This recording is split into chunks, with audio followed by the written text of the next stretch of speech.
and you get L'Hopital once, you get 1. Right? This is going to become 1 when you do L'Hopital. Square root of 1 is 1. So all you get here, the limits, you're done with the limit, right? Absolute value negative 3x less than 1.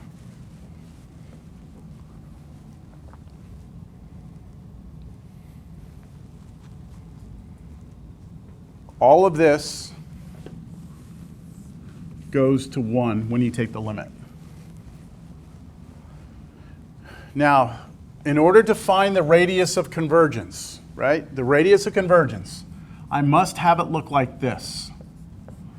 I must have x minus a number in an absolute value less than some number. And that number over here would be our radius of convergence. So notice that in this formula, the x has a 1 in front of it, right? And then you have minus some number. Right here, what's the number in front of x? Negative 3. So this is not in this form yet. So here's what I'm going to do next. Tell me if you like this. Not if you like it. Do you understand that? I can do the absolute value of each one of those separately. The absolute value of negative 3, the absolute value of x. Yes? Just to clarify, so when you take the limit of that, like, yes. When I take the limit of this, I can pass the limit through the root. That's a property of limits you can do. You can't do it with derivatives. But with limits, you can. You can put the limit inside the root and do this. And then when you do that, you get infinity over infinity. You do L'Hopital, you get 1 over 1, 1, and then square root of 1 is 1. That's the only thing that has n. Okay, are we good from here to here? Take the absolute value of each of these. Okay, now, I'm almost to this. What do I have to do? Divide by 3. Divide both sides by 3. Divide both sides by 3 right now. And you get absolute value of x less than 1/3. Now, do y'all see it looks like this? It's x minus 0 less than 1/3. See? So what's a for us here? A was 0. We knew that from the very beginning, right? A was 0. So we can see our radius of convergence is 1/3. Now, if all I asked you for was the radius of convergence, you would be done right now with the problem. You'd be done. You've got the radius of convergence, you're done. But I'd ask you for what? The radius of convergence and the interval of convergence. So now what you need to do is you need to figure out whether or not you have 2 closed endpoints, 2 open, 1 closed, 1 open, right? You have to figure out the actual endpoints. So to do that, I'm going to take this and I'm going to write negative 1/3, positive 1/3, and squeeze the x between the two.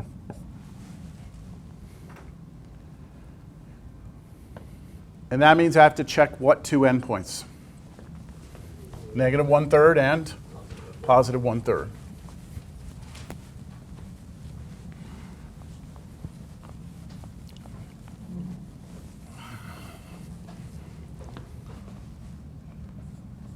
Let x be negative 1/3.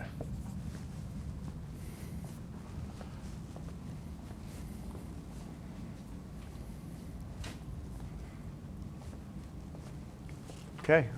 What am I going to do? I'm letting x be negative 1/3, but what am I doing with it? Plugging into the original series for x. So now that gives me sum n equals 0 to infinity. I have negative 3 to the n. Then I have negative 1/3 to the n, and that's all over square root of n plus 1. Right?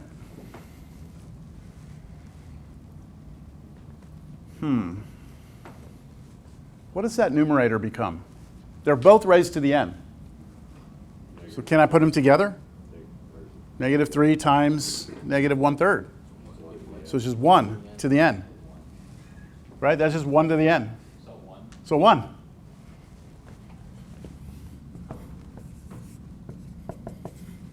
So 1 over the square root of n plus 1.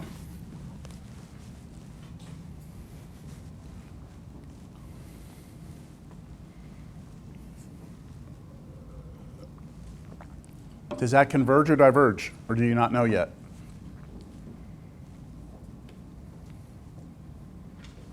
You don't know. You don't know. You probably have a guess, but please do not tell me that this converges to 0. Don't. I know there's a lot of information we have to keep track of here, right? If we're looking at this, we could do the end-term test, right? The pregnancy test, and this would go to what? If we let n go to infinity, this goes to what?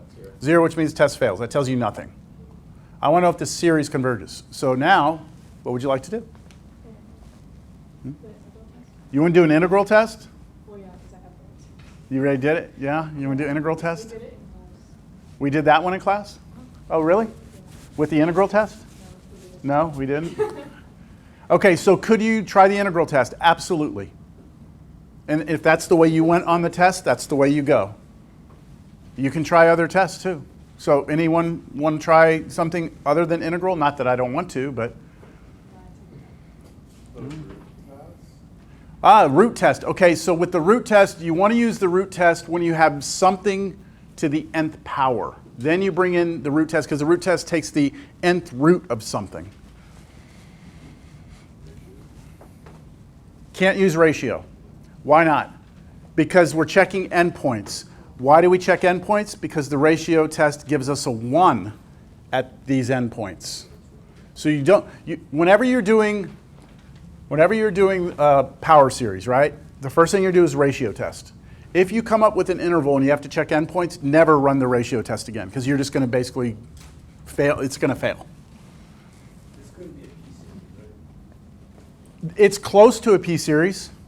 Do y'all agree? It's close? Like if this was what? What would this need to be for a p-series? It would need to be this, n equals 0 to infinity. 1 over, well, we couldn't start at 0, could we? No. But we could start at 1. It's not going to change the convergence or divergence. If we did that, do you know what this one does? You brought it up. Is that, what kind of series is this?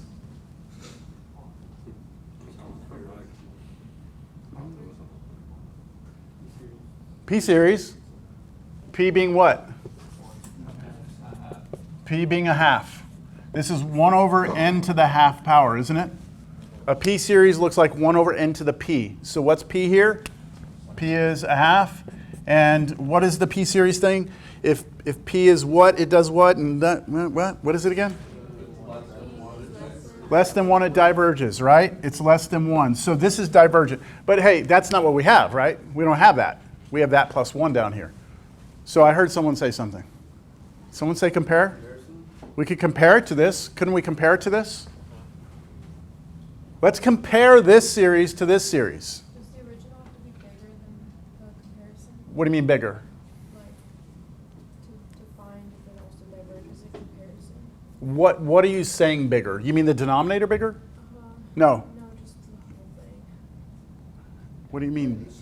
Not sure what you mean bigger. Like, Like what? Like A7 has to be greater than B7 when you're doing the comparison. I don't know. Yeah, no. Well, comparison, it depends on what we're doing. Okay, so we have 3 different things with comparison test. It depends on what you're comparing it to, right? I have this, I'm comparing it to this. This is what? This series does what? Diverges, okay. What do you have to show? If you're going to use the first comparison test that we learned, how do you compare a series to a divergent series? What is the inequality you have to show? That these are bigger than these, right? Now, what if this one was convergent? Then you'd have to show that these are smaller than these. Okay, so that's why when you said bigger, I wasn't sure what you meant. Okay, so it just depends on what we're trying to compare it to. We're comparing it to a divergent series, so we would need to show that these are bigger than those, right? Okay, that's if we're going to do that comparison. There was another comparison where you didn't have to compare. You didn't have to compare that way. You just did a limit. Remember, you did a limit, and if we do that limit, we hope to get what when we take that limit? Positive constant. I'm going to go that route. I am going to compare it to this. I am going to compare it to this. But I'm going to do the limit comparison. You see what I'm talking about? One problem. You got to know so many things to do this problem.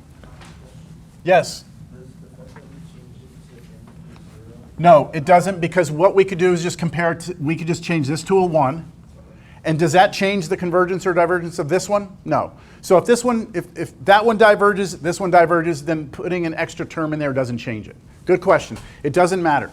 So I'm going to do now, I'm going to let everyone know what I'm doing, because one person might do the integral test, right? You need to state that. If you're going to do the integral test, state that's what you're doing. Here, I'm going to do the limit comparison test.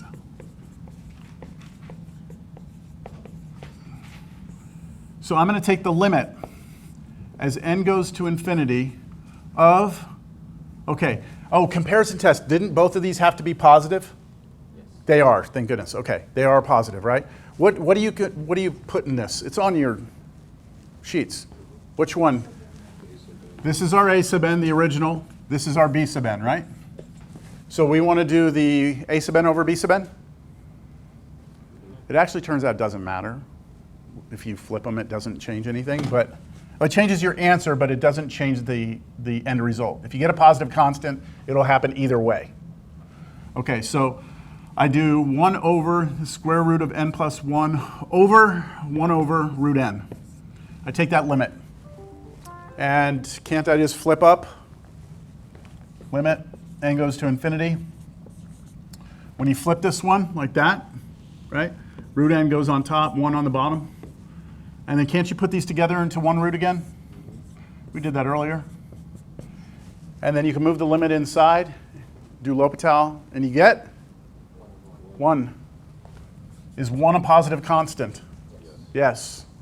So what's your conclusion? This is a positive constant. What if this was infinity? What if this was infinity? Test fails. You'd have to try something else. What if this was 0? Test fails. Try something else. If you get a positive constant, it worked. But what does it tell you? The end point, no, hold on. Careful. We're doing a comparison. We are taking this series and comparing it to this series. This series did what? Diverged. The limit comparison test passed, which means whatever this does, that does. So that diverges, which means we don't want the endpoint because that would be divergent. Is this enough stuff to have to keep in your head? Okay. So therefore, so from this is a positive constant.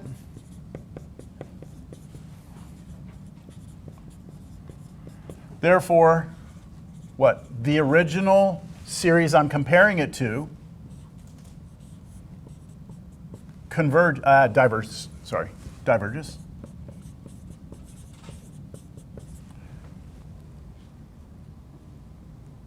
So this diverges, right?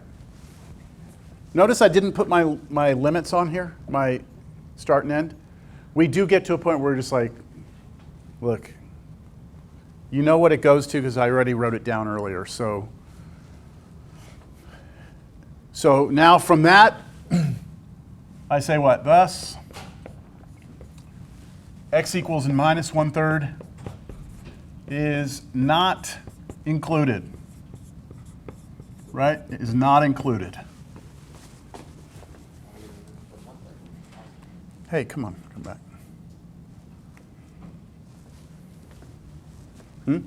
Now we got to do it for the positive one. Now we got to do it for the positive 1/3. So we're halfway done with this interval. Now let x be 1/3.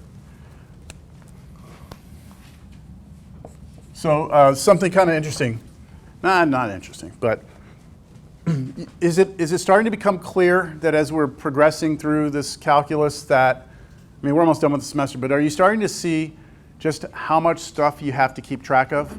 Like this really becomes, how much information can you actually absorb? Like, can you keep track of all this? Because you want engineers and computer scientists who can keep track of a lot of information, right? A lot of ideas, a lot of concepts. You need to be able to process that, right? That's what we're trying to do in a class like this. We're trying to develop those things in you, right? So that you become better at it. And at some point, you know, it does get very, very overwhelming. my Cal 3 class day, have you ever seen me stand up here with notes, like notes in my hand where I'm referring to my own notes to do a problem? Never, right? I'm just going straight out of just my head, right? I mean, those notes, right? But nothing, there's no solutions ever worked out for these, right?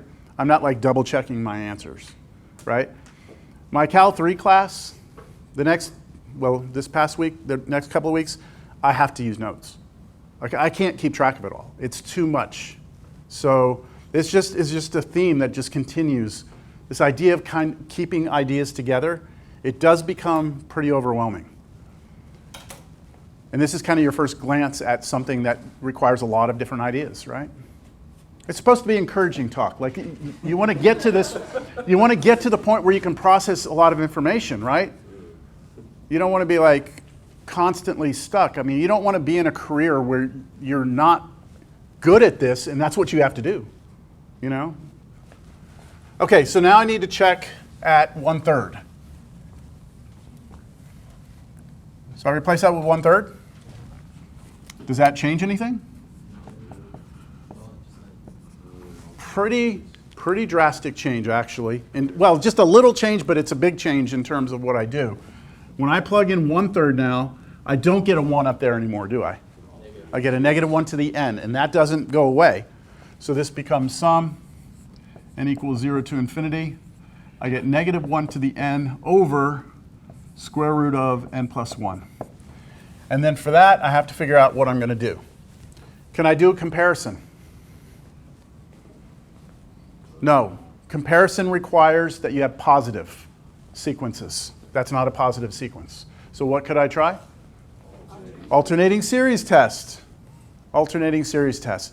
Don't use ratio, right? We already established that. Don't use ratio. So now I'm going to do alternating series test.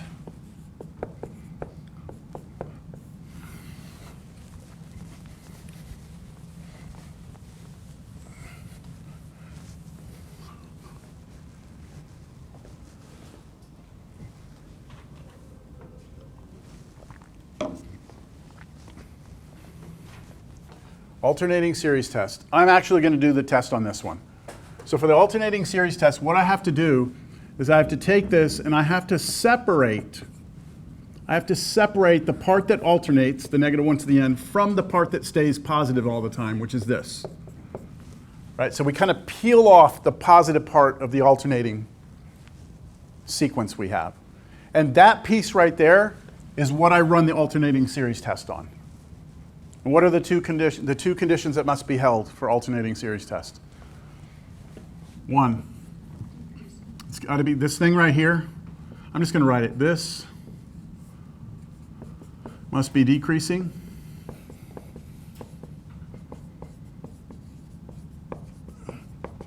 And the other thing is that the limit, as n goes to infinity, of this thing must go to 0. And that's true, isn't it? That I can just say right now. That does go to 0, doesn't it? Okay, so that's true. That part I already know is true. Pretty simple to just look at. It's fixed number over infinity that goes to 0. But I still need to show that it's a decreasing sequence. So how do you show that something is decreasing? You show that a sub n plus 1 is greater than a sub n. Oh, sorry, I have that the wrong way. Sorry about that. You show that the nth one is bigger than the next one. And as long as you can show that's true, we are done. So a sub n is that. Is that greater than question mark? What happens when we plug n plus 1 in there? N plus 2. We did that earlier, didn't we? Is that true? Yeah, you can cross multiply. Ooh, I said it. This is square root of n plus 2 is bigger than square root of n plus 1? I'd say so. Yeah? Yeah. I mean, that radicand, the thing under the radical, is one bigger than that one. So the square root should be bigger as well. So that's true. So both things have held, right? If both things hold, what can you say about this alternating series? It converges. Therefore, that converges. Which means what? Thus, x equals 1/3 is included.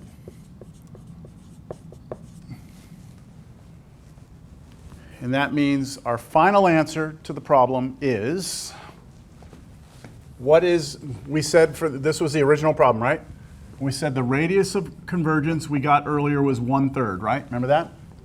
But now the interval of convergence, which required quite a bit of work, was we don't want to include negative 1/3, but we do want to include positive 1/3. So it's everything between negative 1/3 and positive 1/3, not including negative 1/3, including 1/3. Okay.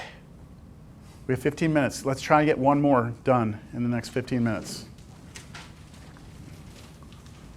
So historically, when I give a problem like this on a test, on your final, I like to include, of course, one that has an interval. And I always like to have one that has one endpoint that works and the other one doesn't. That way, in your test, you're having to kind of like show two different things, right? That's historically, that's what I've done. So you'll probably notice that if you look at because I gave you all last semester's final, right? So that, if you look at it, on the problem like this, you'll probably see that. All right, here we go. Next one. Man, we only have 2 classes after this, huh? Y'all are like, please stop, stop, no more. There's still 2 sections that I am supposed to get through. We might run short. We might run short. We might have to have an extra class on the weekend, so please plan to be here Sunday. All right, yeah? Ratio, let's go, ratio. Always start with the ratio. Ratio test. All right, limit, n goes to infinity. Absolute value.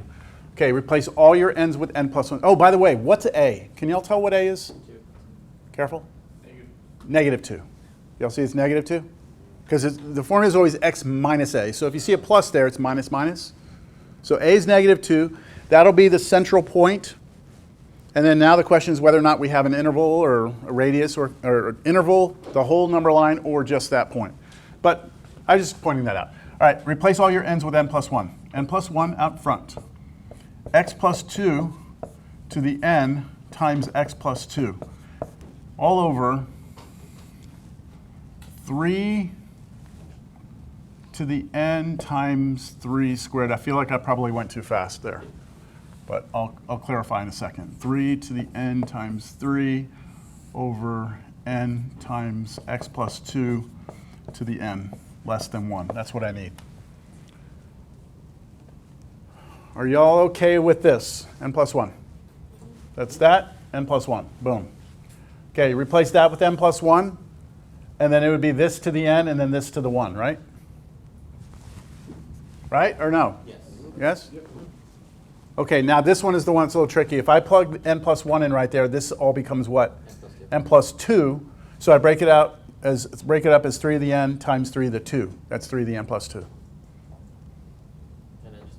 And then I'm multiplying by the reciprocal, right? I'm supposed to take that and put it underneath. So I'm just reciprocating it now, and I'm rewriting the 3 to the n plus 1 as 3 to the n times 3, and then the other one I'm just leaving. So I'm just doing that all in my first step so I don't waste a minute and a half doing it the other way first. And it also helps me see a bunch of cancellation right now. I guess that's not a bunch, it's some, right? What I'm hoping for, right? What you're hoping for at this point is that this limit either goes to 0 or infinity. Because if it goes to 0 or infinity, you don't have an interval, which means you don't have to check endpoints. Let's see. Limit, n goes to infinity, absolute value. One of these 3's with one of those. Right, because it was 3 squared on the bottom and 3 on the top, so that's just going to be 1/3. Okay, what has n's? On top I have n plus 1.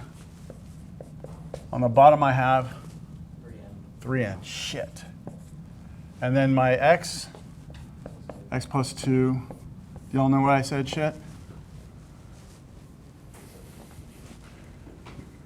I can already tell that limit's not going to go to infinity or 0, right? It's going to go to what? When I take the limit of that, L'Hopital? 1/3. Damn. So I'm going to have an interval. Right? Any questions?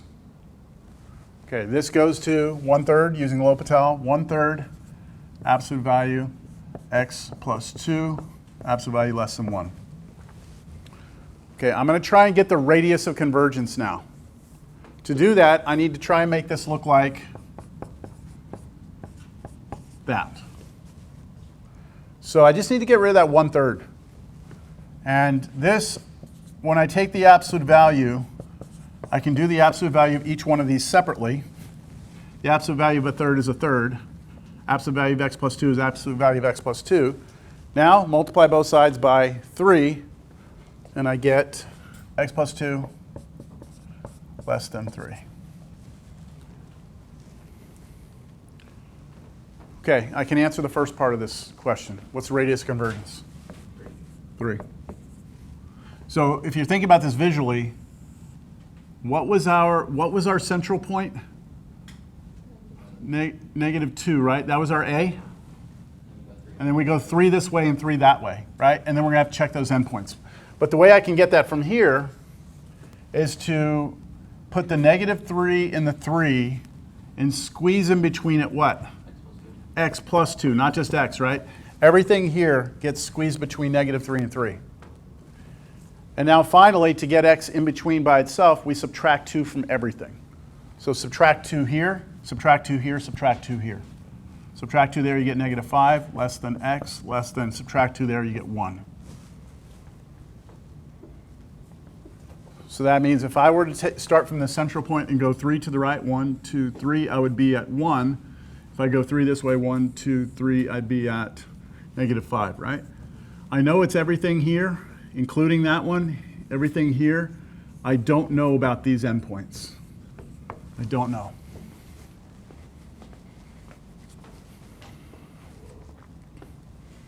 So I have to check them. Yeah, it must have been those markers, because these are erasing fine. Yeah, too powerful. How'd you find that R was 3? Right here. That, you have to make it look like this generic formula. The number on the right-hand side is always your R. But it has to look like x minus a, absolute value less than a number.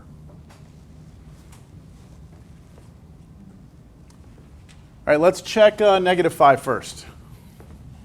Let x be -5. And I'm going to plug that into the original, right? Sum n equals 0 to infinity. And, okay, when we plug in -5 there, what do we get? -3 to the n over 3 to the n plus 1.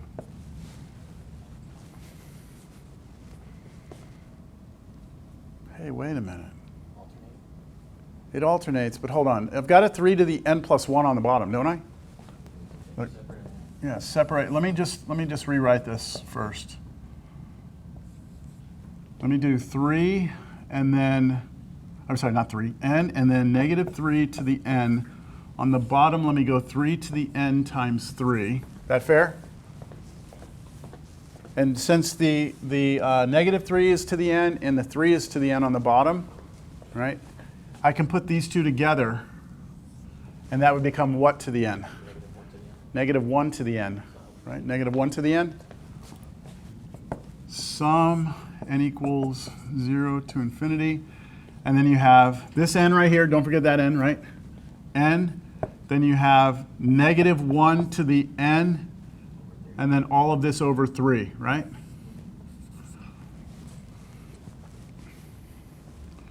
Now, I've heard some good things. When I was writing this, I heard a couple of things. I heard geometric. I heard, what else did I hear? Alternating, right?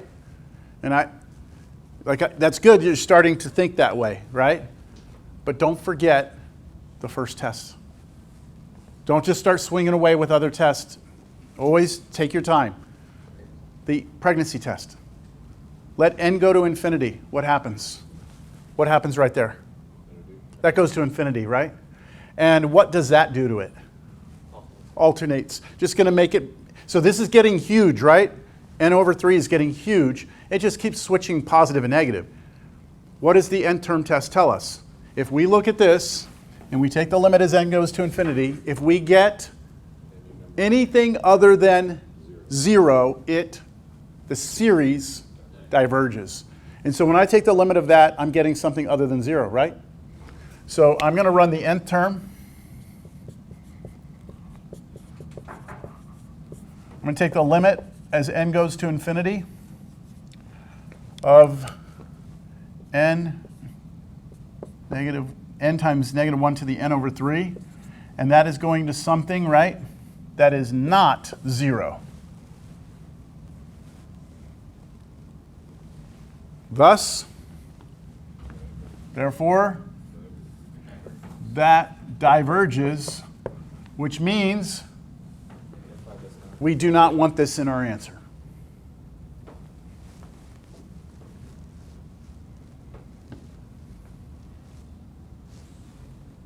Five minutes. We got to check the other endpoint. Any questions, though, on where I got that from? Could you have done geometric series? No, because that ends there.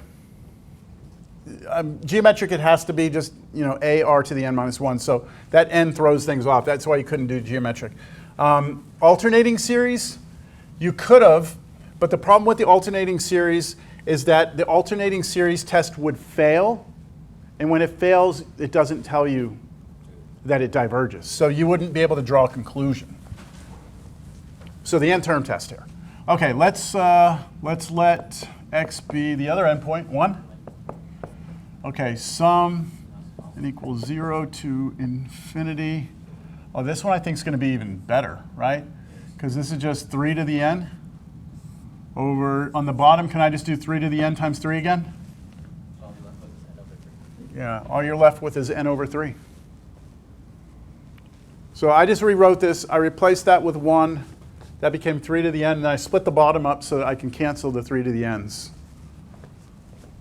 And so this is sum n equals 0 to infinity of n over 3. And what does that do? Nth term, right? Nth term. Take the limit as n goes to infinity of n over 3, which goes to infinity, right? Which is not 0, which means we have divergence.